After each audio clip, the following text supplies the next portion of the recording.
Thank God. സ്തോത്രം. അറിയല്ലോ, രതീഷാണേ, ക്രൈസ്തവ ഫാമിലിയിൽ നിന്ന്. തല കുനിയുമാറായിടത്ത് അവിടെ തന്നെ തല നിവർത്തുമാറാക്കുന്ന ദൈവം, അതേ, തല നിവർത്തി നിൽക്കുമാറാക്കുന്ന ദൈവം ഒത്തിരിയായി, അല്ലേ? ഒത്തിരി നാളുകളായിരിക്കുന്നു, ഒത്തിരി വർഷങ്ങളായിരിക്കുന്നു തല നിവർന്ന് നിന്നിട്ട്. പല നിലകളിൽ തല നിവർത്തി നിൽക്കുവാൻ കഴിയാത്ത അവസ്ഥ സംജാതമായിരിക്കുന്നു എന്നെ കേൾക്കുന്ന നിങ്ങളുടെ ജീവിതങ്ങളിൽ.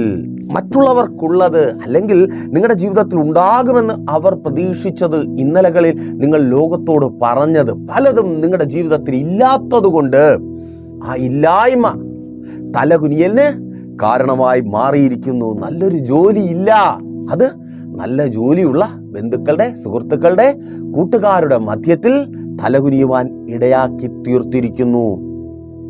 പഠിച്ചതിനൊത്തവണ്ണമുള്ള ജോലി കിട്ടിയിട്ടില്ല. അയ്യോ, ചോദ്യമാ, എന്താ നിനക്ക് ജോലി കിട്ടാത്തെ? നിനക്ക് മാത്രം എന്താ കിട്ടാത്തെ? അവന് കിട്ടിയല്ലോ, അവിടെയുള്ള അവൾക്ക് കിട്ടിയല്ലോ, അവർക്കൊക്കെ കിട്ടിയല്ലോ. പിന്നെ നിന്നെക്കാൾ കഴിവ് കുറഞ്ഞവർ, നിന്നെക്കാൾ യോഗ്യതയിൽ കുറവുള്ളവർ ഒരിടത്തും എത്തത്തില്ല എന്ന് നീ കരുതിയ പലരും പല സ്ഥാനങ്ങളിലെത്തി, പേരും പെരുമയും. ഓ, നീ മാത്രം വേദനയാ, ഒന്നും ആകുവാൻ കഴിയാതെ പലരുടെയും മുമ്പിൽ തലകുനിച്ച്. ആ ക്ലാസ്സിലെ ബ്രില്യൻ സ്റ്റുഡൻ്റാ, അല്ലേ മാതാവേ? നിന്റെ തലമുറയെ കുറിച്ചാ എല്ലാവരും അസൂയോടെ നോക്കിയതാ. ഇന്ന് ആ ക്ലാസ്സിലെ ഒട്ടും പഠിക്കാത്ത പിള്ളേരൊക്കെ പല നിലകളിലെത്തി. നിന്റെ തലമുറ മാത്രം, പിൻപന്മാരായിരുന്നവർ, വളരെ പിന്നിലായിരുന്നവരൊക്കെ മുന്നിലെത്തി. നിന്റെ തലമുറ ഒരിടത്തും എത്താതെ അവൻ തലകുനിക്കുന്നു, അത് മുഖാന്തരം നിന്റെ തലകുനിയുന്നു. വേദന, നിരാശ, അല്ലേ സഹോദരി? നിന്റെ ഭർത്താവിനെ കുറിച്ച് ചോദിക്കുമ്പോൾ, നിന്റെ കുടുംബജീവിതത്തെക്കുറിച്ച് മറ്റുള്ളവർ സംസാരിക്കുമ്പോൾ അവരുടെ മുമ്പിൽ തലകുനിയേണ്ടി വരുന്നു.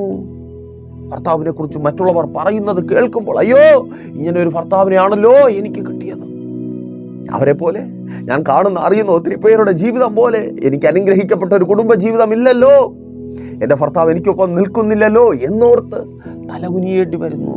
ഭാര്യയെക്കുറിച്ച് മറ്റുള്ളവർ ചോദിക്കുമ്പോൾ തലകുനിയേണ്ടി വരുന്നു. ഒപ്പമില്ല, നിനക്കൊപ്പം കാണണമെന്ന് നീ ആഗ്രഹിച്ച നിന്റെ നല്ല പാതി, അതേ നിന്റെ ഭാര്യ, ഒപ്പമില്ല, തലകുനിയപ്പെടുന്നു. ആരോഗ്യമില്ല, എന്നും രോഗമാണ്. മറ്റുള്ളവർ പറഞ്ഞ് പരിഹസിക്കുന്നു. എന്താ നിനക്ക് എന്നും രോഗം? നിനക്ക് മാത്രം എന്താ രോഗം? അയ്യോ, ഞങ്ങൾക്കാർക്കും ഒരു കുഴപ്പവുമില്ലല്ലോ, നിനക്ക് മാത്രം രോഗത്തിനൊരു കുറവുമില്ല. അയ്യോ, നീ തുടങ്ങിയിട്ട് മാത്രം, അതെന്നെ, ആ കച്ചവടം തുടങ്ങിയിട്ട്, ആ ബിസിനസ് തുടങ്ങിയിട്ട്, ആ സ്ഥാപനം തുടങ്ങിയിട്ട് ഒരു മെച്ചവുമില്ല. അതുപോലെ സ്ഥാപനം തുടങ്ങിയവർ, അതുപോലെ കട തുടങ്ങിയവർ, അതുപോലെ ഷോപ്പ് തുടങ്ങിയവർ, പലരും രക്ഷപ്പെട്ടു. നീ മാത്രം തലകുനിഞ്ഞു പോകുന്നു. പലരുടെയും ചോദ്യങ്ങൾക്ക് മറുപടി പറയുവാൻ കഴിയാതെ തലകുനിഞ്ഞു പോകുന്നു. വേദനയാ, അല്ലേ? തലകുനിഞ്ഞായിരിക്കുക. അവിടെ ആരുടെയൊക്കെ മുമ്പിൽ, ഏതൊക്കെ സാഹചര്യങ്ങളിൽ, ഏതൊക്കെ വാക്കുകൾ കേട്ടാണോ നിങ്ങൾ തല കുനിയേണ്ടി വന്നത്, അവിടെ തന്നെ നിങ്ങളുടെ തല നിവർത്തുമാറാക്കുന്ന ദൈവം, അതേ എന്നെ കേൾക്കുന്ന പ്രിയരെ, നിങ്ങളോട് തന്നെ ദൈവത്തിന്റെ പരിശുദ്ധാത്മാവിനാൽ ഞാൻ ആ ദൂത് പറയട്ടെ. നിങ്ങളായിരിക്കുന്ന സ്ഥാനത്ത്, തല കുനിയപ്പെട്ട സ്ഥാനത്ത് നിങ്ങളുടെ തല നിവർത്തുമാറാക്കുന്ന ദൈവം, ഏതൊക്കെ വാക്കുകൾ കേട്ടാണോ നിങ്ങൾ തല കുനിച്ചത്, ആരുടെയൊക്കെ മുഖം കാണുവാൻ കഴിയത്തില്ല എന്ന് അതേ പേടിച്ചാണോ നിങ്ങൾ തല കുനിച്ചത്, അവരുടെ മുമ്പിൽ നിങ്ങൾ തല നിവർത്തി നിൽക്കുവാൻ പോകുക. ഓ, താങ്ക് ഗോഡ്, ആമേൻ. അത് ലോകമനുഷ്യരെക്കാളധികം നിങ്ങൾ അനുഭവിക്കുന്നുണ്ട്. പ്രാർത്ഥിക്കുന്നവളായിരുന്നിട്ട്, ആരാധിക്കുന്നവനായിരുന്നിട്ട്, ഉപവസിക്കുകയും ദൈവത്തിന് വേണ്ടി പലതും ചെയ്യുകയും ചെയ്യുന്നു എന്ന് പറയുന്നവരായിരുന്നിട്ടും തലകുനിയപ്പെടുന്നു. എന്റെ ദൈവം എവിടെ? അപ്പാ, ഞാൻ പ്രാർത്ഥിക്കുന്ന പ്രാർത്ഥന, എന്റെ കണ്ണുനീർ, എന്റെ നിലവിളി നീ കേൾക്കുന്നില്ലേ? കഴുകൻ കൂട്ടങ്ങളെ പോലെ ഇവർ എന്നെ കൊത്തിപ്പറിക്കുന്നു. ചോദ്യമുയരുക കിടപ്പുമുറിയിൽ. പ്രാർത്ഥിക്കുന്നവളായിരുന്നിട്ടും നീണ്ട നാളുകളായി മറ്റുള്ളവർ ചോദിച്ച് ആ ചോദ്യം ഇന്ന് നിന്റെ ചോദ്യമായി തീർന്നിരിക്കുന്നു. എന്റെ ദൈവം എവിടെ? എന്റെ ദൈവം എവിടെ? അവൻ എൻ്റെ പ്രാർത്ഥന കേൾക്കാത്തത് എന്തുകൊണ്ട്? നീണ്ട വർഷങ്ങൾ 18 സംവത്സരം. ലൂക്കോസിന്റെ സുവിശേഷം 16-ാം അധ്യായം 10 മുതൽ 17 വരെയുള്ള വാക്യങ്ങൾ വായിക്കുമ്പോൾ അവിടെ നിങ്ങൾക്ക് കാണുവാൻ കഴിയും. അതേ 18 വർഷങ്ങളായി, നീണ്ട 18 വർഷങ്ങളായി തല നിവർത്തി നിൽക്കുവാൻ കഴിയാത്തൊരു സ്ത്രീ, അവൾക്ക് തല നിവർത്തുവാൻ കഴിയാത്ത സാഹചര്യം എന്തുകൊണ്ടുണ്ടായി? വചനം പറയുന്നു, അതെ 11-ാമത്തെ വാക്യത്തിൽ അവളെ ഒരു രോഗാത്മാവ് ബാധിച്ചിട്ട്, ശ്രദ്ധിക്കുക, അവളെ ഒരു രോഗാത്മാവ് ബാധിച്ചിട്ട് അവൾക്ക് തല നിവർത്തുവാൻ കഴിഞ്ഞില്ല. മീൻസ് ഒരു ബാഡ് സ്പിരിറ്റ് അവളെ ബാധിച്ചു. ചില സ്ഥാനങ്ങളിൽ നിങ്ങൾക്ക് തല നിവർത്തുവാൻ കഴിയാതാകുമ്പോൾ, ചിലരുടെ മുൻപിൽ, ചിലരുടെ വാക്കുകൾക്ക് മുമ്പിൽ നിങ്ങൾക്ക് തല നിവർത്തി നിൽക്കുവാൻ കഴിയാതാകുമ്പോൾ തിരിച്ചറിയുക, അതിന് പിന്നിൽ നിങ്ങളെ തല കുനിപ്പിക്കുമാറാക്കുന്ന ഒരു ബാഡ് സ്പിരിറ്റ് ഉണ്ട്. നിന്നെ കടക്കാരനാക്കി, കടക്കാരിയാക്കി, കൈനീട്ടി വാങ്ങിയവരുടെ മുൻപിൽ കൊടുക്കുവാൻ കഴിയാതെ തല കുനിപ്പിക്കുന്ന ആ ബാധ്യതയിൽ നിന്നെ കുടുക്കി കിടത്തുന്ന ഒരു ബാഡ് സ്പിരിറ്റ് ഉണ്ട്. ഇന്ന് തലകുനിയുമാറാക്കിയ ആ ബാഡ് സ്പിരിറ്റ് നസ്രനായ യേശുവിൻ നാമത്തിൽ പുറത്തു പോവുകയായി. വിശ്വസിക്കുന്നവർ ആമേൻ പറഞ്ഞേ. അതങ്ങനെ സംഭവിക്കുന്ന കൃപയ്ക്കായി കടക്കാരനാക്കി, കടക്കാരിയാക്കി, ഒന്നുമില്ലാത്തവളാക്കി, ഓ സ്തോത്രം, കൈനീട്ടി വാങ്ങിയത് തിരികെ കൊടുക്കുവാൻ കഴിയാതെ നിന്നെ തല കുനിപ്പിക്കുന്ന ആ ബാഡ് സ്പിരിറ്റ്, യെസ്, യേശുവിൻ നാമത്തിൽ ആമേൻ, ആമേൻ. ആ നിന്റെ മുൻപോട്ടുള്ള ജീവിതത്തെ ദുരിതപൂർണമാക്കി തീർത്ത ആ നഷ്ടപ്പെട്ട ബിസിനസ്, അത് നഷ്ടത്തിലാക്കി തീർത്ത ആ ബാഡ് സ്പിരിറ്റ്, യെസ്, യേശുവിൻ നാമത്തിൽ അതിപ്പോൾ വിട്ടുപോവുക. ആമേൻ. വിശ്വസിക്കുന്നവർ ആമേൻ പറഞ്ഞേ. ആ ബാഡ് സ്പിരിറ്റ്, അതൊരു ബാഡ് സ്പിരിറ്റാ. ആമേൻ. നീ തലകുനിക്കപ്പെടുന്നുണ്ടെങ്കിൽ നിന്റെ ജീവിതത്തിൽ നല്ലത് നടക്കണമെന്ന് നീ ആഗ്രഹിക്കുകയും നല്ലത് നടക്കുവാൻ വേണ്ടിയുള്ള പലതും ചെയ്തിട്ടും നല്ലത് നടക്കാതിരിക്കുകയും ചെയ്യുമ്പോൾ തിരിച്ചറിയുക, ഒരു ബാഡ് സ്പിരിറ്റ് ബാധിച്ചിരിക്കുന്നു. ഈ സ്ത്രീ രോഗാത്മാവിനാൽ ബാധിക്കപ്പെട്ടു. മീൻസ് അവൾ ഒരു രോഗിയായി തീർന്നു. തല നിവർക്കുവാൻ കഴിയാത്ത രോഗിയായി അവൾ തീർന്നു. വർഷങ്ങളായിരിക്കുന്നു. ശുശ്രൂഷക, നിന്റെ ഭവനത്തിനകത്ത് വെളിപ്പെട്ട് നിൽക്കുന്ന രോഗം, നീ കർത്താവിനെ കുറിച്ച് പറയുന്നവനാണ്, നിന്റെ ഭവനത്തിനകത്ത് രോഗം. മറ്റുള്ളവർ ചോദിക്കുന്നുണ്ട്, എന്തുകൊണ്ട് നിന്റെ ഭവനത്തിനകത്ത് ഇങ്ങനെ വിട്ടുമാറാതെ രോഗം? നിന്നെ അറിയുന്നവർ, നിനക്കൊപ്പം നിൽക്കേണ്ടവർ, നിന്നെ ആശ്വസിപ്പിക്കേണ്ടവർ, കൂട്ടായ്മ ആചരിക്കേണ്ടവർ, ശക്തിപ്പെടുത്തേണ്ടവർ. പഴുത്ത പ്ലാവില വീഴുമ്പോൾ പച്ച പ്ലാവില ചിരിക്കുന്നു എന്ന പഴഞ്ചൊല്ലിനെ അനർത്ഥമാക്കും വിധം ചിരിക്കുന്നുണ്ട്. ചിലരുടെയൊക്കെ ചിരി മാറുവാൻ പോവുക. ഓ ആമേൻ. വർഷങ്ങളായിരിക്കുന്നു. ഇനി തന്നെ ചോദിച്ചു തുടങ്ങി, എന്തുകൊണ്ട് കർത്താവേ, എന്തുകൊണ്ട് ഈ രോഗം എന്നെ വിട്ട് മാറുന്നില്ല? അതെ, ആ രോഗാത്മാവ്, ബാഡ് സ്പിരിറ്റ് യേശുവിൻ നാമത്തിൽ അതിപ്പോൾ വിട്ടുപോവുക. കുടുംബത്തിനകത്ത് വെളിപ്പെട്ട് വ്യാപരിക്കുന്ന ആ രോഗം, അതേ സഹോദരി സഹോദര, നിന്റെ ഭവനത്തിനകത്ത് നിന്റെ നന്മകളെ തിന്നുകളയുവാൻ തക്കവണ്ണം ഒന്നിനു മീതെ ഒന്നായി രോഗങ്ങൾ. ആ ബാഡ് സ്പിരിറ്റ് തല നിവർത്തി നിൽക്കുവാൻ കഴിയാത്ത വിധത്തിൽ, പലരുടെയും ചോദ്യങ്ങൾക്ക് ഉത്തരം പറയുവാൻ കഴിയാത്ത വിധത്തിൽ, ചികിത്സയ്ക്കായി കടം വാങ്ങുന്നവളായി, കടം ചോദിക്കുന്നവളാക്കി നിന്നെ മാറ്റുന്ന ആ ബാഡ് സ്പിരിറ്റ് യേശുവിൻ നാമത്തിൽ ഇപ്പോൾ വിട്ടുപോവുക. ഓ താങ്ക് ഗോഡ്. യേശുവിൻ നാമത്തിൽ സൗഖ്യം വ്യാപരിക്കുക. പ്രാർത്ഥിക്കുക, കർത്താവ് സൗഖ്യമാക്കുക. ഓ അമേൻ. അവളുടെ മേൽ വ്യാപരിച്ചിരുന്നത് രോഗാത്മാവാണ്. ആ രോഗാത്മാവിനെ കർത്താവ് പുറത്താക്കി. അല്ലേ? നല്ലത് സംഭവിക്കണം എന്ന് തന്നെ ആയിരിക്കണം എന്നെയും നിങ്ങളെയും പോലെ, അല്ലെങ്കിൽ ഏത് മനുഷ്യനെയും പോലെ അവളും ആഗ്രഹിച്ചിരുന്നത്. എന്നാൽ അവളുടെ ആഗ്രഹത്തിനൊത്തവണ്ണം സംഭവിച്ചില്ല. അവൾ തലനിവർക്കുവാൻ കഴിയാത്തവളായി തീർന്നു. അല്ലേ? ആ ജോലി സ്ഥലത്ത് നല്ലത് മാത്രം നിന്റെ ജീവിതത്തിൽ സംഭവിക്കണം, അതാണ് ആഗ്രഹം. അതിനാണ് ഒത്തിരി സ്വപ്നങ്ങളെ നശിപ്പിച്ച് കളഞ്ഞത്, ഒത്തിരി ആഗ്രഹങ്ങളെ വേണ്ട എന്ന് വെച്ചത്. കുടുംബമായി സന്തോഷത്തോടെ ഭാര്യയ്ക്കൊപ്പം മക്കൾക്കൊപ്പം ജീവിക്കണം, അതായിരുന്നു സ്വപ്നം. ആ സ്വപ്നങ്ങളെ നീ കണ്ടില്ല എന്ന് വെച്ചു. ആഗ്രഹം ഒത്തിരി ഉണ്ടായിരുന്നു കുടുംബത്തോടൊപ്പം ചേർന്ന്, ആ ആഗ്രഹങ്ങളെ നീ വേണ്ട എന്ന് വെച്ചു. ഒറ്റയ്ക്ക് മരുഭൂമിയിൽ നല്ല ആഹാരമില്ലാതെ ജോലി ചെയ്ത് ക്ഷീണിച്ച് തളർന്ന് ആഹാരം കഴിക്കുവാൻ പോലും കഴിയാതെ പലരുടെയും കുത്തുവാക്കുകളും പരുഷമായ വാക്കുകളും കേട്ട് ഒപ്പമുള്ളവർ തന്നെ തകർത്ത് കളയുവാൻ പദ്ധതികൾ ഒരുക്കുകയും ആലോചന കഴിക്കുകയും അതിനുവേണ്ടി പല നിലകളിൽ പ്രവർത്തിക്കുകയും ചെയ്യുന്നത് തിരിച്ചറിഞ്ഞിട്ടും പ്രതികരിക്കുവാൻ കഴിവുണ്ടായിരുന്നിട്ടും പ്രതികരിക്കാതെ, എൻ്റെ തലമുറകൾക്ക്, എൻ്റെ കുടുംബത്തിനൊരു നല്ല കാലം ഉണ്ടാകണം, അവരുടെ ജീവിതത്തിൽ നല്ലത് സംഭവിക്കണം, അതിനുവേണ്ടി പിടിച്ചു നിന്നു. പക്ഷേ നല്ലത് പ്രതീക്ഷിച്ച് പിടിച്ചു നിന്നു. പക്ഷെ ഇന്ന് അതിന് തക്കവണ്ണം സാഹചര്യം അനുകൂലമല്ല. മീൻസ് തലകുനിയേണ്ടി വരുന്നു. ജോലി ഉണ്ടായിരുന്നിട്ടും നിന്റെ ഭാര്യ കടക്കാരിയായി, നിനക്ക് ജോലി ഉണ്ടായിരുന്നിട്ടും കടക്കാരിയായി അവൾ പലരുടെയും മുമ്പിൽ കൈനീട്ടേണ്ടി വരുന്നു, അവധി പറയേണ്ടി വരുന്നു. അതേ, ലോൺ അടയ്ക്കാതാകുമ്പോൾ വീട്ടിൽ വരുന്നവരോട് അവധി പറയേണ്ടി വരുന്നു. തലകുനിച്ച് നിൽക്കേണ്ടി വരുന്നു. മക്കളുടെ സ്കൂളിൽ കോളേജിൽ അവധി പറയേണ്ടി വരുന്നു. മക്കളുടെ മുമ്പിൽ തലകുനിക്കേണ്ടി വരുന്നു. അത് കേൾക്കുമ്പോൾ, അറിയുമ്പോൾ നിന്റെ തല തനിയേ കുനിഞ്ഞു പോകുന്നു. അതേ, നിന്റെ തല നിവർത്തുവാൻ തക്കവണ്ണം എൻ്റെ കർത്താവ് പ്രവർത്തിക്കുക. തല കുനിപ്പിക്കുന്ന ആ ബാഡ് സ്പിരിറ്റ്, അതെ, ജോലി സ്ഥലത്ത് നിന്റെ തല കുനിപ്പിക്കുന്ന ആ ബാഡ് സ്പിരിറ്റ്, ആ പൈശാചിക മണ്ഡലം യേശുവിൻ നാമത്തിൽ ഇപ്പോൾ വിട്ടുപോകുക. ഓ താങ്ക് ഗോഡ്. യേശുവിൻ നാമത്തിൽ പ്രാർത്ഥിക്കും അതങ്ങനെ സംഭവിക്കുന്ന കൃപയ്ക്കായി. ഓ താങ്ക് ഗോഡ്. ജോലി സംബന്ധമായി വെളിപ്പെട്ട് വ്യാപരിക്കുന്ന സകല വെല്ലുവിളികൾ, മാനുഷിക പൈശാചിക മണ്ഡലങ്ങൾ, മന്ത്രവാദങ്ങൾ, വിളിശാപങ്ങൾ, നേർച്ചകാഴ്ചകൾ, അന്യാരാധനാ ബന്ധനങ്ങൾ യേശുവിൻ നാമത്തിൽ ഇപ്പോൾ വിട്ടുപോകട്ടെ. അവിടെ ജോലിക്കാരിയായി തുടരുവാൻ നിന്നെ അനുവദിക്കത്തില്ല എന്ന് പറഞ്ഞ്, നിന്റെ മേൽ അവകാശം പറഞ്ഞ്, നാട്ടിൽ വീട്ടിൽ നിന്നെ കൊണ്ടുവരുമെന്ന് പറഞ്ഞ് വാദിച്ച് വെല്ലുവിളിക്കുന്ന അതെ ആ ദുഷ്ട വ്യക്തികളുടെ മേൽ വ്യാപരിക്കുന്ന വൈശാചിക മണ്ഡലം, അത് മുഖാന്തരം നീ ബാധിക്കപ്പെട്ട് ജോലി ചെയ്യാൻ കഴിയുന്നില്ല. സഹോദരി, നല്ല വീടുകൾ കിട്ടുക, പക്ഷേ അവിടെ ഉറച്ചു നിൽക്കുവാനോ ജോലി ചെയ്യുവാനോ കഴിയുന്നില്ല. എങ്ങനെയെങ്കിലും നാട്ടിൽ പോയാൽ മതി. അവിടെ എത്തിയത് എങ്ങനെയാ?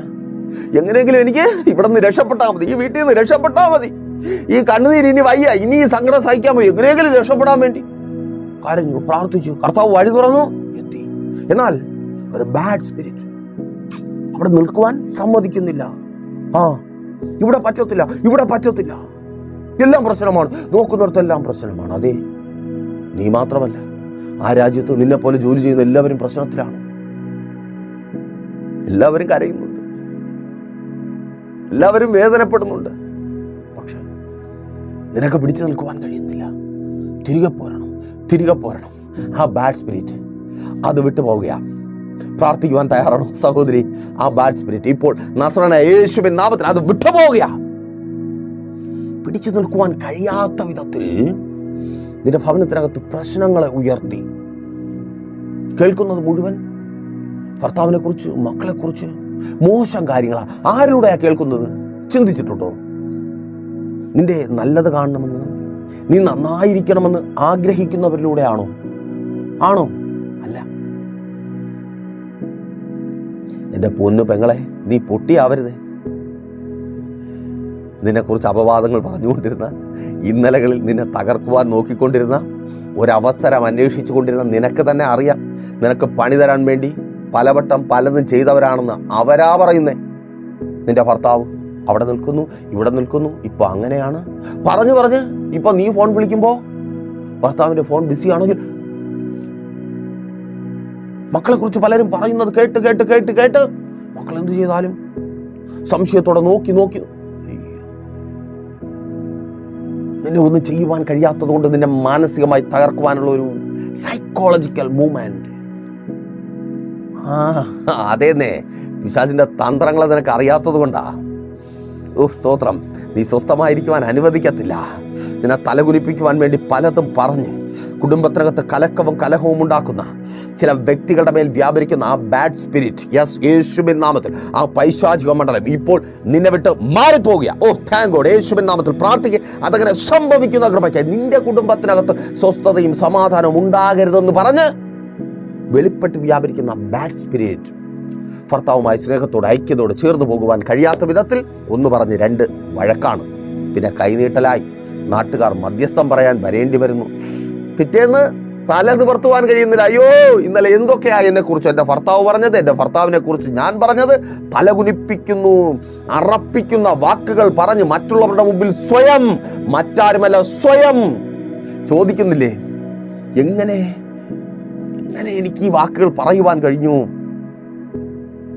എങ്ങനെ എൻ്റെ ഭർത്താവിനെ കുറിച്ച്, എങ്ങനെ എൻ്റെ ഭാര്യയെ കുറിച്ച്? ബാഡ് സ്പിരിറ്റ് നിന്നെ കൊണ്ട് തന്നെ നിന്റെ തലകുനിപ്പിക്കുന്ന ബാഡ് സ്പിരിറ്റ്. സഹോദരി സഹോദര, പ്രാർത്ഥിക്കുവാൻ തയ്യാറാണോ? അത് പുറത്തു പോകുക. നിന്റെ കുടുംബജീവിതത്തെ തകർത്ത് കളയുവാൻ തക്കവണ്ണം മറ്റുള്ളവരുടെ മുമ്പിൽ നിന്റെ തല കുനിപ്പിക്കുന്ന ആ ബാഡ് സ്പിരിറ്റ് നിന്റെ ഭവനത്തെ ഇല്ലാതാക്കി കളയുന്ന ആ ബാഡ് സ്പിരിറ്റ് യേശുവിൻ നാമത്തിൽ ഇപ്പോൾ വിട്ടുപോകുക. ഓ താങ്ക് ഗോഡ്, ആമേൻ. ആ രോഗസൗഖ്യമാകിയാത്തെ. Oh yes. ആ ബാഡ് സ്പിരിറ്റ് നിങ്ങളെ അവിധത്തിൽ ബാധിച്ചിരിക്കുന്ന, നല്ലത് സംഭവിക്കണമെന്ന് നിങ്ങൾ ആഗ്രഹിക്കുമ്പോഴും നല്ലത് സംഭവിക്കാതിരിക്കുമാറാക്കുന്ന ആ ബാഡ് സ്പിരിറ്റ് വിട്ടുപോകുക. നിങ്ങൾ ശ്രദ്ധിക്കുക, ഇതൊരു ലോക മനുഷ്യന്റെ ജീവിതത്തിൽ സംഭവിക്കുന്ന കാര്യം മാത്രമല്ല, ലോകമനുഷ്യന്റെ ജീവിതത്തിലും സംഭവിക്കുന്നു. ആസ് യൂഷ്വൽ എല്ലാവരുടെ ജീവിതത്തിലും അവർ നല്ലത് ആഗ്രഹിക്കുമ്പോൾ മോശം കാര്യങ്ങൾ സംഭവിപ്പിക്കുന്ന ഒരു ബാഡ് സ്പിരിറ്റ് ഉണ്ട്. എന്നാൽ ഇവിടെ പ്രതിപാദിച്ചിരിക്കുന്നത് ഒരു വിശ്വാസിയായ, മീൻസ് ഒരു ഭക്തയായ, ഞാൻ പറയും എന്നെയോ നിങ്ങളെയോ പോലെയല്ല, ഒരുപക്ഷെ നിങ്ങളെപ്പോലെ ആയിരിക്കാം, അത് നിങ്ങൾ വിവേചിക്കുക. എന്നാൽ എന്നെ പോലെ ആയിരിക്കില്ല. കാരണം അത്രമാത്രം വിശ്വാസിയായ ഒരു സ്ത്രീയാണ്. കാരണം 18 വർഷമായി വചനം പറയുന്നു അവളെ ഒരു രോഗാത്മാവ് ബാധിച്ചു, നിവരുവാൻ കഴിയാതെ അവളെ ആക്കി തീർത്തു. ഇവിടെ ഒരു ദിവസം രോഗം വന്നാൽ തന്നെ ചോദ്യങ്ങളാണ്. ആമേൻ. 2 ദിവസം കഴിഞ്ഞ് സൗഖ്യമായി പുറത്തു വന്നാലും ചോദ്യം തീരുന്നില്ല. ഒത്തിരി പേരുടെ ജീവിതത്തിൽ പലതും നഷ്ടപ്പെട്ടു പോയ രോഗങ്ങൾ വന്ന് ഒന്നുമില്ലാതെ, ഞാൻ ഇടയ്ക്ക് പറഞ്ഞതുപോലെ അന്തിച്ചന്തയ്ക്ക് പോയിട്ട് വരുന്നത് പോലെ വന്നാൽ പോലും ആർക്കും ദൈവത്തെ മഹത്വപ്പെടുത്തുവാൻ വയ്യ. മറിച്ച് ചോദ്യങ്ങളാണ്. എന്താ ദൈവദാസനെ ആ രോഗം എന്താ നിങ്ങൾക്ക് വന്നത്? രോഗം വരുന്നതിലല്ല കാര്യം, ആ രോഗത്തിൽ നിന്ന് പുറത്തു വരുന്നതിലാണ് കാര്യം. ആമേൻ. രോഗം വരുന്നവനാണ് വൈദ്യനെ കൊണ്ട് ആവശ്യം. അവനാണ് വൈദ്യനായ യേശുവിന്റെ അത്ഭുത പ്രവൃത്തി അനുഭവിക്കുന്നത്. നീ രോഗിയാണോ? വെളിയിൽ നിന്ന് പറയുന്നവരല്ല, നീയാണ് ജീവനുള്ള ദൈവത്തിന്റെ രോഗസൗഖ്യ ശക്തി അനുഭവിക്കുവാൻ പോകുന്നത്. യേശുവിൻ നാമത്തിൽ അത് അനുഭവിച്ചവനാണ് ഞാൻ.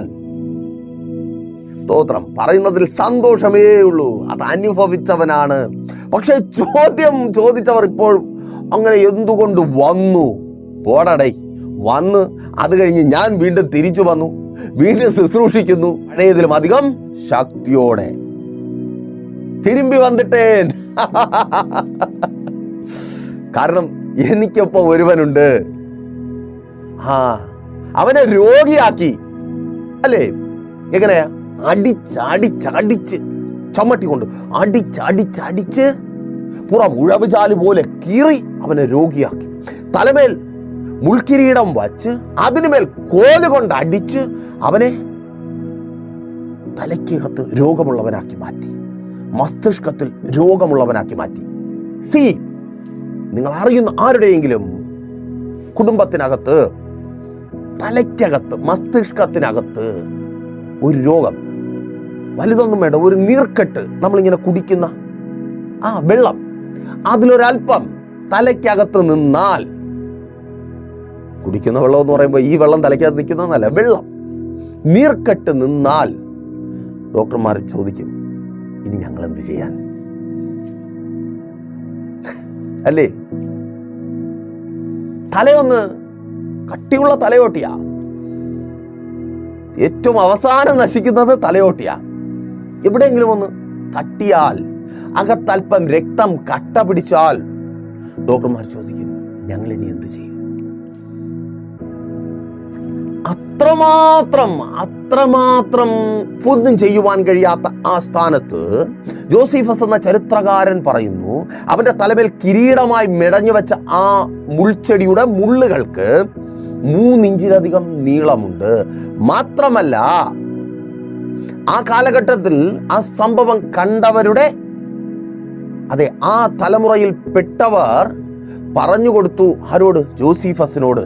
അവന്റെ തലയിൽ ആ മുൾക്കിരീടം വെച്ച് കോലുകൊണ്ട് അടിച്ചപ്പോൾ മുള്ളുകൾ അവന്റെ തലയിലൂടെ ഇറങ്ങി കണ്ണ് പൊപ്പിച്ച് പുറത്തു വന്നു. തലച്ചോർ അങ്ങറ്റം ഡാമേജായി. അവൻ ശരീരത്തിൽ രോഗിയായി, തലച്ചോർ ഡാമേജായി, രക്തമില്ലാത്തവനായി മാറി. ശ്രദ്ധിച്ചോ? അവന്റെ അവസാന തുള്ളി രക്തം വരെ പോയോ എന്നറിയാൻ വിലാപ്പുറത്ത് കുന്തം കൊണ്ട് പടയാളി കുത്തി. അപ്പോ വെള്ളവും അല്പം രക്തവും വന്നു, തീർന്നു. ശരീരത്തിനകത്ത് രക്തമില്ല. 10 ഉള്ളൂ. അളവാണ് കേട്ടോ. രക്തത്തിൻ്റെ അളവ് എൻ്റെ ഭാര്യയ്ക്ക്. അതുകൊണ്ട് 7500 രൂപ കൊടുക്കേണ്ടി വന്നു. അതിനെ 11 മുകളിലാക്കാൻ വേണ്ടി 2 ഇഞ്ചക്ഷൻ. 10 ഉണ്ട്, പക്ഷേ 10 പോരാ. അതുകൊണ്ട് ഇവിടെ ഒരു തുള്ളിയുമില്ല, രക്തം എന്ന് പറയുന്നതില്ല. അപ്പോൾ ഡോക്ടർമാർക്ക് എന്ത് ചെയ്യാൻ പറ്റും? അല്പമൊക്കെ ആണെങ്കിൽ എന്തെങ്കിലും ചെയ്യാൻ പറ്റും. പക്ഷെ മുഴുവനും പോയാൽ ചോര വാർന്ന്, കേട്ടിട്ടില്ലേ? ഡോക്ടർമാർ പറഞ്ഞു 10 മിനിറ്റ് നേരത്തെ എത്തിച്ചിരുന്നെങ്കിൽ ജീവൻ രക്ഷിക്കുവാൻ കഴിയുമായിരുന്നു. കാരണം ചോര വാർന്ന് മരിച്ചു. റോട്ടിൽ അപകടം പറ്റി ചോര വാർന്ന് മരിച്ചു, രോഗിയായി തീർന്നു. ക്രൂശുമായി അവൻ പലയിടങ്ങളിൽ വീണു. മീൻസ് ശരീരം ബലഹീനമായി, ദുർബലമായി, രോഗിയായി തീർന്നു. രോഗം യെശയ്യാ അതുകൊണ്ടാ പറഞ്ഞേ, അവൻ രോഗം ശീലിച്ചവനായി. കണ്ടവരും കേട്ടവരും അറിഞ്ഞവരും അങ്ങനെ ചെയ്തവരും പറഞ്ഞു, തീർന്നു. ആ കല്ലറയ്ക്കകത്ത് തീർന്നു. അരിമത്തിയിലെ യോസേഫിന്റെ കല്ലറയ്ക്കകത്ത് അത് തീർന്നു. അതാ പറഞ്ഞേ, തിരുമ്പി വന്നിട്ടേ. 3 ദിവസം കഴിഞ്ഞപ്പോ തിരുമ്പി വന്നിട്ടേ. ഇന്നും ഇതറിഞ്ഞിട്ടും, അവൻ തിരിച്ചു വന്നു എന്ന് അറിഞ്ഞിട്ടും അത് വിശ്വസിക്കേണ്ടവർ, അവനെ പൊക്കി പിടിച്ചുകൊണ്ട് നടക്കുന്നവർ, അതെ ഈ യേശുവിനെ പൊക്കി പിടിച്ചുകൊണ്ട് നടക്കുന്നവർക്ക് പോലും അങ്ങനെ ഒരു തിരിച്ചു വരവിനെ കുറിച്ച് വിശ്വാസമില്ല. യേശു രോഗികളെ സൗഖ്യമാക്കുമെന്ന് പറഞ്ഞു. അതൊക്കെ ശ്രദ്ധിക്കേ. അവൾ പള്ളിയിലായിരുന്നു. അയ്യോ, എന്തെല്ലാം പരിഹാസം, കുത്തുവാക്കുകൾ, ഒറ്റപ്പെടൽ. എന്നിട്ടും 18 നീണ്ട വർഷം അവൾ പള്ളിയിൽ തന്നെ ആയിരുന്നു. ആ പള്ളിയിൽ എന്തുണ്ട്? അവളുടെ ജീവിതം മാറ്റിമറിച്ച ചിലത് ആ പള്ളിയിലുണ്ട്. ഒന്ന്, പള്ളിയിൽ കൂട്ടായ്മയുണ്ട്. നിങ്ങൾ പ്രൈസ് ഓഫ് ഫാമിലിക്ക് ഒപ്പം ആയിരിക്കുമ്പോൾ, ചിലപ്പോൾ നിങ്ങൾ പ്രാർത്ഥന വിഷയം അറിയിക്കുന്ന സമയം നിങ്ങളായിരിക്കുന്ന വിഷയത്തിൽ നിന്ന് നിങ്ങൾക്ക് വിടുതൽ കിട്ടും. രോഗിയാണെങ്കിൽ നിങ്ങൾ സൗഖ്യമാകും, ബാധിക്കപ്പെട്ടവനാണെങ്കിൽ നിങ്ങൾ വിടുവിക്കപ്പെടും. ചിലപ്പോൾ ചില ദിവസങ്ങൾ കഴിയുമ്പോൾ ഞങ്ങൾക്കൊപ്പം ചേർന്ന് പ്രാർത്ഥിക്കുമ്പോൾ വിടുതൽ അനുഭവിക്കുവാൻ കഴിയും. ചിലർ ഇപ്പോഴും വിടുതലിനായി കാത്തിരിക്കുന്നു. വേഗത്തിൽ നിങ്ങളുടെ ജീവിതത്തിൽ നിങ്ങൾ പ്രതീക്ഷിക്കുന്ന വിടുതൽ സംഭവിക്കട്ടെ, അതിനായി ഞങ്ങൾ പ്രാർത്ഥിക്കുന്നു. പക്ഷെ നാളുകളേറി വരുമ്പോൾ നമ്മൾ പലതും ചിന്തിക്കേണ്ടത് ഇതാണ്: നിങ്ങൾ കൂട്ടായ്മയിലായിരിക്കുന്നു. നിങ്ങളുടെ വേദന അറിഞ്ഞ്, നിങ്ങളായിരിക്കുന്ന അവസ്ഥ അറിഞ്ഞ് നിങ്ങൾക്കൊപ്പം നിൽക്കുവാൻ ഒരു കൂട്ടായ്മയുണ്ട്. മീൻസ് പള്ളി, മീൻസ് കൂട്ടായ്മ. അതെ, കൂട്ടായ്മ.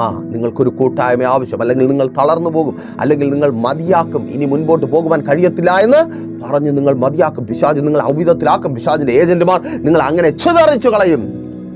ഒരു കൂട്ടായ്മ ആവശ്യം. കേൾക്കുക, ഒരു കൂട്ടായ്മ ആവശ്യം. ആ കൂട്ടായ്മയിൽ, വിടുതൽ സംഭവിക്കുന്ന കൂട്ടായ്മയിൽ, ശ്രദ്ധിക്കണമേ, എവിടെയെങ്കിലും അല്ല, വിടുതൽ സംഭവിക്കുന്ന കൂട്ടായ്മയിൽ 1-ാമത്തെ വാക്യത്തിൽ പറയുന്നു, ഉപദേശമുണ്ട്. എന്താ? ഉപദേശമുണ്ട്. ഇപ്പം പലർക്കും ഒരു സന്തോഷമായി. അങ്ങനെ പറഞ്ഞു വാ, ഉപദേശം. ഞങ്ങളൊക്കെ ഉപദേശത്തിന്റെ ആൾക്കാരാണ്. എന്നാൽ യേശുവിന്റെ ഉപദേശം എന്താണ്? ശ്രദ്ധിക്കൂ, യേശുവിന്റെ ഉപദേശം എന്താണ്? യേശുവിന്റെ ഉപദേശമാണ് അവന്റെ ജീവിതം.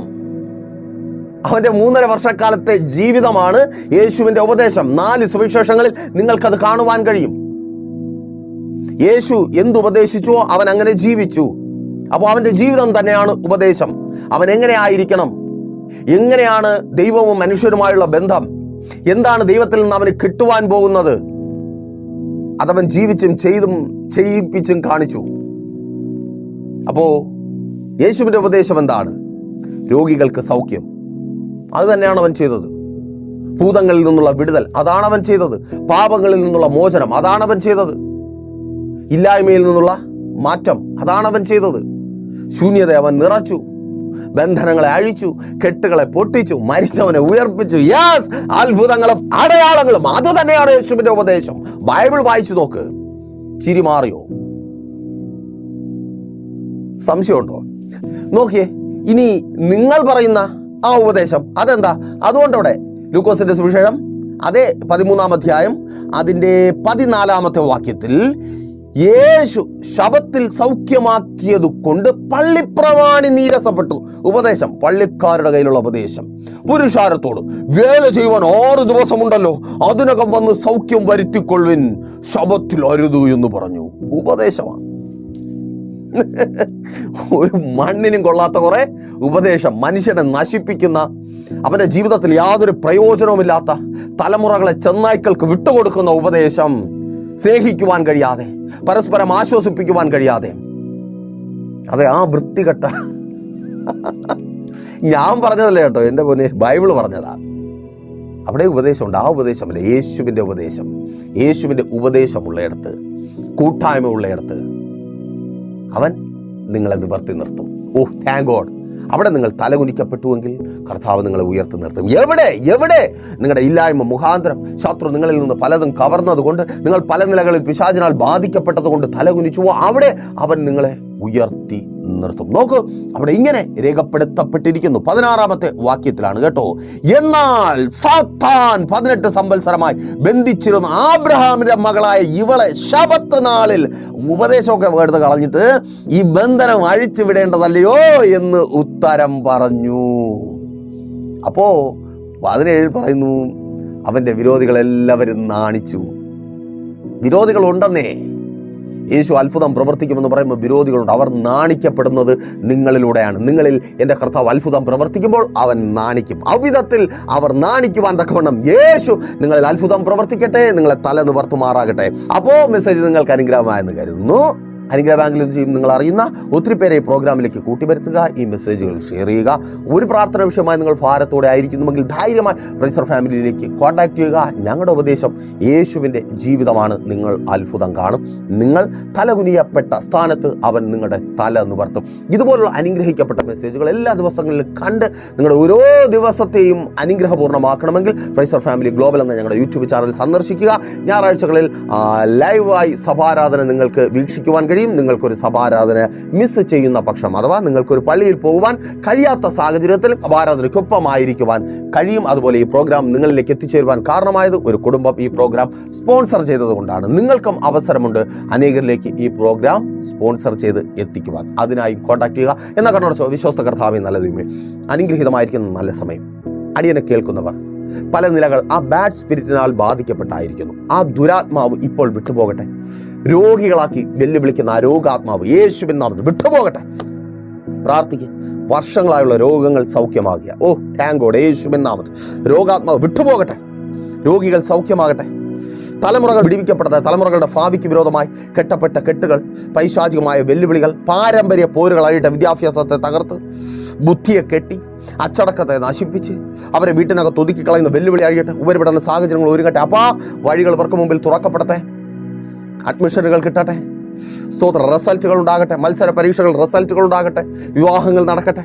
ഉദരഫലങ്ങൾ ജനിക്കട്ടെ. ഓ താങ്ക് ഗോഡ്. പ്രാർത്ഥിച്ചാട്ടെ. വിദ്യാഭ്യാസ ലോണുകൾ ലഭിക്കട്ടെ. വഴികൾ തുറക്കപ്പെടട്ടെ. എല്ലാ ഇല്ലായ്മകളും മാറട്ടെ. കടഭാരങ്ങൾ മാറട്ടെ. കൊടുത്തു തീർക്കുവാൻ തക്കവണ്ണം വഴികൾ തുറക്കപ്പെടട്ടെ. യേശുവിൻ നാമത്തിൽ തലകുനിപ്പിക്കുന്ന ദുരാത്മാവ് വിട്ടുപോകട്ടെ. കടക്കാരനാക്കുന്ന ദുരാത്മാവ് വിട്ടുപോകട്ടെ. ജോലിയില്ലായ്മകൾ മാറട്ടെ. ജോലി ഉണ്ടാകട്ടെ. ഓ താങ്ക് ഗോഡ്. പുതിയ ജോലികൾ ലഭിക്കട്ടെ. ശമ്പള കുടിശ്ശികകൾ ലഭിക്കട്ടെ. അവിടെ വെല്ലുവിളി ഉയർത്തുന്ന ദുരാത്മാവ് വിട്ടുപോകട്ടെ. കുടുംബജീവിതങ്ങൾ അനുഗ്രഹിക്കപ്പെടട്ടെ. കലഹക്കാരനായ സംശയരോഗിയാക്കുന്ന ആ ദുരാത്മാവ് വിട്ടുപോകട്ടെ. ഭർത്താവ് ഭാര്യ മടങ്ങി വരട്ടെ. അപ്പാ ഇവരുടെ കുടുംബജീവങ്ങൾ അനുഗ്രഹിക്കപ്പെടട്ടെ. ശുശ്രൂഷകന്മാർ അനുഗ്രഹിക്കപ്പെടട്ടെ. ബിസിനസ്സുകൾ അനുഗ്രഹിക്കപ്പെടട്ടെ. വലുതും ചെറുതുമായ കച്ചവടങ്ങൾ അനുഗ്രഹിക്കപ്പെടട്ടെ. ഓ മദ്യപാന വ്യഭിചാര വിറക്കൂത്തുകൾ വിട്ടുമാറട്ടെ. ഓ അമേൻ. ഭവനങ്ങളില്ലാതെ ഭാരപ്പെടുന്നവർ ഭവനങ്ങളെ പണിയട്ടെ. വസ്തുക്കൾ വാങ്ങട്ടെ.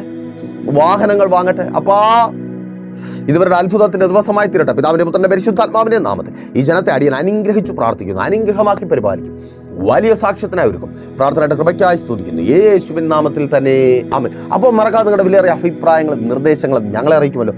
അടുത്ത ആഴ്ച ഇതേ സമയം ഇതേ ചാനലിലൂടെ ദൈവം അനുവദിച്ചാൽ നമ്മളിപ്പോൾ ഒരുമിച്ചായിരുന്നു കേട്ട് അനുഗ്രഹം പ്രാപിച്ച പ്രൈസർ ഫാമിലിയുടെ ഇത് നിങ്ങളുടെ വിടുതൽ നേരമെന്ന പ്രതിവാര വചന സന്ദേശത്തോടൊപ്പം നാം ഒരുമിച്ച് തന്നെയായിരിക്കും. അതുവരേക്കും പ്രിയരെ, ഹാവ് എ നൈസ് ഡേ. പ്രേഷർ ഫാമിലി ഗ്ലോബൽ മിനിസ്ട്രിയുടെ വിശുദ്ധ സഭാരാധന എല്ലാ ഞായറാഴ്ചയും രാവിലെ 10 മണി മുതലും എല്ലാ വെള്ളിയാഴ്ചകളിലും ഉപവാസവും ഓൺലൈൻ മധ്യസ്ഥ പ്രാർത്ഥനയും രാവിലെ 11 മണി മുതലും ഞങ്ങൾ നിങ്ങൾക്കായി ലൈവിൽ പ്രാർത്ഥിക്കുന്നു. നിങ്ങളുടെ പ്രാർത്ഥനാ വിഷയങ്ങൾ കമന്റ് ചെയ്യുക. പ്രേഷർ ഫാമിലി ഗ്ലോബൽ എന്ന നമ്മുടെ യൂട്യൂബ് ചാനലിലൂടെ നിങ്ങൾ ലോകത്തിന്റെ ഏത് ഭാഗത്തായിരുന്നാലും ഞങ്ങൾക്കൊപ്പം ചേർന്ന് പ്രാർത്ഥിക്കുവാനും ആരാധിക്കുവാനും അവസരമുണ്ട്. നേരിട്ട് ആരാധനയിൽ പങ്കെടുക്കുവാനും വിടുതൽ പ്രാപിക്കുവാനും ആഗ്രഹിക്കുന്നവർ ഞായറാഴ്ച രാവിലെ കാർഷിക കോളേജിനടുത്ത് കാക്കാമുല ചാമ്പവിളയിലെ പ്രഷർ ഫാമിലി വർഷിപ്പ് സെന്ററിലേക്കും ഞായറാഴ്ച വൈകുന്നേരം 3 മണിക്ക് നെയ്യാറ്റിൻകര അമരവിള താന്നിമൂട് സുമംഗലി ഓഡിറ്റോറിയത്തിന് സമീപമുള്ള MS പ്ലാസയിലേക്കും കടന്നു വരിക. നിങ്ങളുടേതായ ഒരു വിഷയത്തിനു വേണ്ടി പ്രാർത്ഥിക്കുവാനും കൗൺസിലിംഗിനുമായി സ്ക്രീനിൽ കാണുന്ന നമ്പറിൽ കോൺടാക്ട് ചെയ്യുക. നിങ്ങൾക്കും ഈ പ്രോഗ്രാം സ്പോൺസർ ചെയ്യുവാനും കർത്താവായ യേശുക്രിസ്തുവിന്റെ സുവിശേഷം അനേകരിലേക്ക് എത്തിക്കുവാനും അവസരമുണ്ട്. പ്രാർത്ഥനയോടെ വിളിക്കുക. ആമേൻ.